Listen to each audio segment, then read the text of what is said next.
Hello out there, you wonderful people. This is Andre, the Game Idea Guy. Thank you once again for lending me your time as your ear, listening into another Game of Stars discussion. I'm going to be talking about something that was an interesting subject to me that I didn't get the chance to talk about before, and now that I have the time, I'm going to. And this is based off of a discussion that I had maybe like a month and a half ago on Twitter, X, whatever you want to call it, Cross for all I care. So the discussion was, the general premise was, could Sony change around how they develop, how they make games, to give their games longevity? Do they have enough pull to be able to survive that transition? So my position, obviously, is yes. It's going to be yes, and I'm going to break down a few reasons why. Firstly, when Sony got into the gaming industry, we all know, and if you don't know, then you're going to find out today, that Sony got into the games industry off of the back of Nintendo. They did some brief work together to develop an add-on for the Super Nintendo to give it CD playback, and unfortunately the deal fell through because Sony wanted to retain near 100% of the profit from all of the disc-based games. Nintendo said, no, we're not doing that, screw you, deal's out. And that happened within the time span of a day when Nintendo went over the contract. One day they were working together, the next day they weren't, because Nintendo found that and said, no, we can't work anything out if you're trying to take that big of a cut. Especially when potentially the software that's going to be created for it, a lot of it's going to be ours in the first place. So why are we paying you that much money to produce our games? Doesn't make any sense, right? And people, and I've said this multiple times, that people skip over this little bit of history or pretend it doesn't exist. It's, oh, and Sony and Nintendo are going to work together, and Nintendo just said no, so Nintendo's the bad guy. Context matters. Okay. That said, Sony then took the work that they did on creating this platform and just turned it into a standalone platform.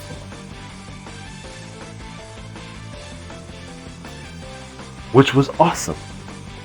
I'm not even gonna lie. The original PlayStation, the PS1, or PSX as it was called back then, it was amazing.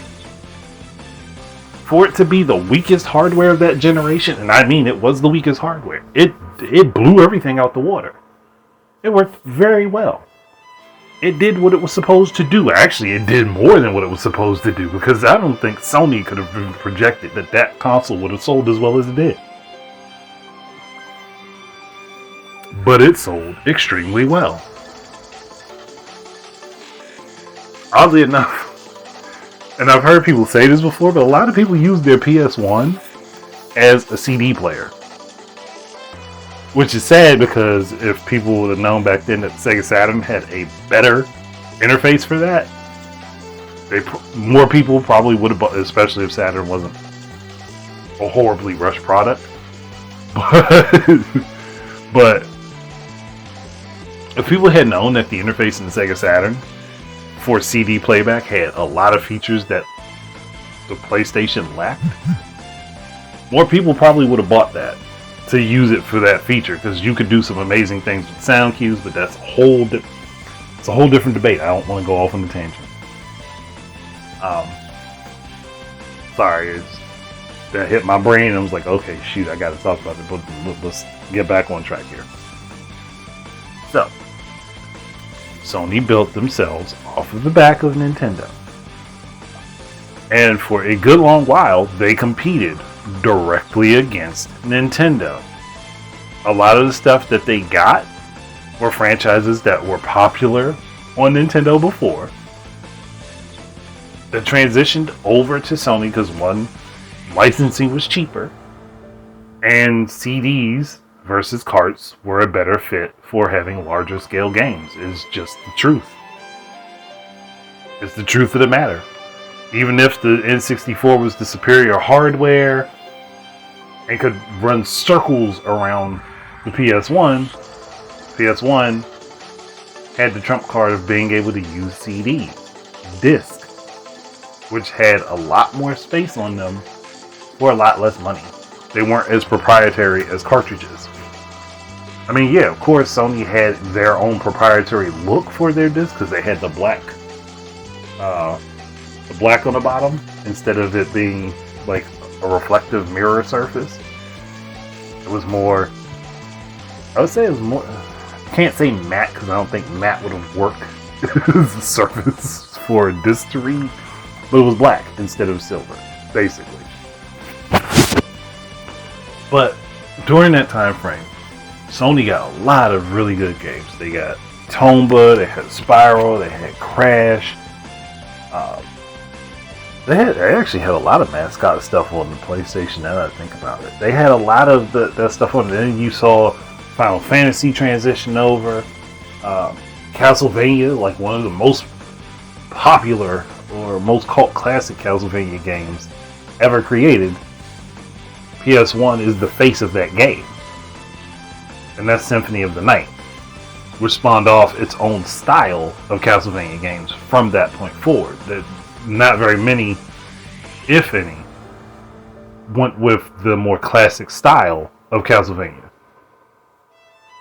where you just went from point A to point B and slayed things. That started on PlayStation. So I'm like, well, it technically didn't start on PlayStation because Castlevania 2 could be retroactively lumped in with that. But that's beside the point. That's beside the point. I just need to make sure I clarify. But PlayStation worked in the realm of fantasy and colorful stuff more so than trying to be realistic. Yeah, you had games that were trying to be bloody and gory, like Resident Evil and Silent Hill and stuff like that. But for the most part, Sony had a wide berth of things on that platform that represented the platform, whether it was first or third party. In their first party catalog, they had to take time to build up. But they did have one. All the way through to the PS2, where they had a lot of differently ranged games. Like you had stuff that had a more realistic feel to it, and then you had stuff that literally delved highly into the realm of fantasy, and they were all representations of PlayStation. PS1 and PS2 were those things. That was the face of Sony when they were still trying to compete directly with Nintendo. Enter 7th generation and the PS3, and instead of competing directly against Nintendo, they decide that they're going to compete directly against Microsoft. So they make that choice. It means that they have to have the beefiest hardware, which the PS3, in all honesty, for the big three, was the beefiest hardware for that generation. Even if the memory allocation wasn't the best, they still had the most powerful console. And it was a horrible start for Sony because of the cost of the PS3. It was a horrible slow start for Sony. But they did what they had to do, and they kept the support, but they were leaning more into first-person shooters and things like that. Not that they didn't have them before. Let's not make the mistake and say Andre's saying that they didn't have them before. But they didn't lean as heavily into them at that point. Yeah, sure, they've had Medal of Honor and Call of Duty and stuff like that, but they definitely leaned more into it during the PS3, where they were looking for more realistic stuff and they started trying to do the cinematic things. That's when that started. That started with the PS3. You can see it in a lot of their games where they were trying to make things more, like a lot of their games were more filled with cutscenes than they originally were, and you would be taken out of the action quite a lot. It was like cutscenes and QTEs. That was a lot of the 7th generation. Even if people don't realize that was a lot of the 7th generation. And after a while, that became Sony's identity, and they started losing and even selling off their mascots. They lost them because they transitioned, and that was a hard transition. That was a harsh transition for Sony for the PS3 to make that change from being colorful, whimsical, and having a wide variety of things to trying to just focus on the mature and the M-rated and stuff like that. That was a huge step for them. And it cost them a lot. There are so many things that Sony lost during that generation that people don't even think about. Because they see Sony now, it's like, oh yeah, Sony's doing pretty decent right now. But they lost a lot of stuff back then. So many divisions that they lost. So many things that they were integral for being known for, they don't have anymore. And that's all because of the transition that happened around that time where they were just bleeding out so much money to try to keep the PlayStation brand afloat.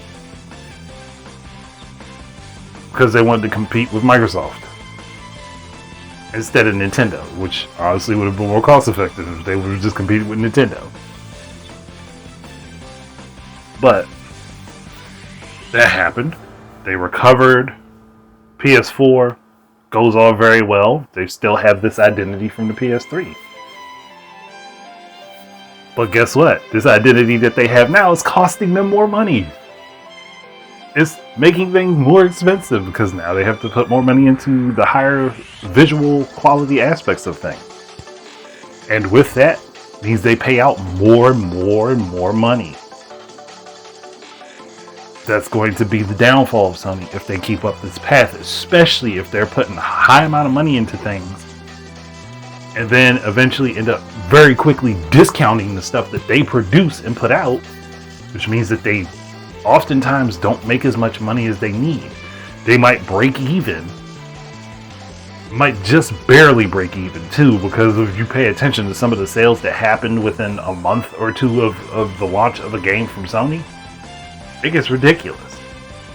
And then this year alone, Sony themselves have only really launched one new game. Yeah, they've launched games on PC, but those were older games that were already out. So it's not like, I mean, yeah, that's meaning that they are making some money, but that they're not having a bunch of new stuff. Not them directly. Yeah, there's plenty of new stuff coming from third parties that are all over the place. But Sony themselves are not making much money off their first party. So, my position is that they could swing themselves back in the other direction. I mean, they've already made the transition once. And their popularity kept them afloat long enough for it to become stable. Even though if that stability is draining and bleeding them of money still. They're still stable at this point. And if they made that transition now, especially knowing that they're going to have the other platforms going forward, there's going to at least be a PS6. We can glean that. There's at least going to be a PS6. Because the PS5 Slim was not the PS5 Pro everyone was expecting. So, with transitioning to another platform, which they have too many at this point, with transitioning to another platform, once they have a new base home platform, they could change the direction that they're going in. They could work on smaller scale games. Hell, they don't even need to wait until the next platform change. They could start doing that now. Work on smaller games, put them out, because they still have the audience that would actually enjoy those games. Oddly enough. That's why they can still have like turn-based RPGs and stuff like that on their platform, and people will still buy them versus if they were put on an Xbox console. Because Sony is still, even if they aren't the biggest name for that stuff, they're still known for it. And you can still go ahead and put on these cutesy anime games, as people like to describe them. You can put them on PlayStation and they can still do relatively well. So my thesis here is that Sony could go ahead. They can go ahead and start transitioning themselves back. Start doing lower cost games that have a general aesthetic that will last and look good for a longer period of time, but not require them to pay as much money up front for the visual aspect, because that's one of the most expensive parts of their games. And I'm just saying it because Sony's games on their platform look very good. If anybody's telling you otherwise, they are lying. I'm not going to lie about that. Their games that they create look very good. But they don't need to look that good to play very well. Or they don't need to look that good just because of the graphics to draw people's attention. Now, if we were to put this into perspective, if the Persona series or the Persona part of Shin Megami Tensei was Sony's, like they had licensing to it, it was exclusive to them, they could still make money off of it. They could still sell enough and make money off of it, is my point. So, keeping that in mind, and the fact that Sony did make a transition to spending more money in excess, and it has not done them very well. It has done them well long enough. It has done them well enough to keep their name at the top. But if they invested that money into making a bunch of smaller games, which they said they're investing like what is it, $200 billion or whatever, into games development and stuff like that. If they spent that money intelligently and had some of their teams break off into smaller teams and work on these smaller games over a good period of time to fit in between those large scale releases, they could transition back to being in the middle between Microsoft and Nintendo, where you get some of the whimsical stuff and you get some of the realistic stuff, the more gory, more gritty stuff, and then the more playful, more I hate saying the word because of the fact that it's got a negative connotation now, but the more childish side of things. And I say that because of imaginative, not childish, but imaginative. They could be the middle ground between those if they started producing more of that stuff themselves. It would swing their image back down to the middle. It would put their image right in the middle between Microsoft and Nintendo. And that would be good for them. On top of the fact that if they started not discounting their games within 3 months, because they created that culture with the PS3 in order to help boost sales, to draw attention. When I'm thinking about it, that wasn't a thing for the PS2 and PS3. They didn't drop the prices of their games that fast. Yeah, they did, but not that fast. It would take at least 6 or 7 months before they would drop the price of a game, and they only did that when the game was doing poorly. Now, even if their game is considered to be doing well, they do a price drop within 3 months. That's not netting them enough money. So if they started working on smaller projects, but they didn't drop the prices fast, they would make more money. This is something that is survivable for them. This is something that's doable for them. And I know during the conversation I had on Twitter, it was hard for me to express all of that. Because Twitter has a character limit, And I am not paying for a blue check mark to be able to have an expanded character limit. It's not happening. But, like, it's something that's doable. They could do it. They could even pick up and revive some older franchises that people don't really know about. Like Delca, which leads into Shadow Hearts. If they paid to take the licensing for that and release it exclusively to their platforms, update the games, update the look, maybe give them more cell shaded, the cell shaded look to them, which means that they would have longevity visually, they could make a good deal of money.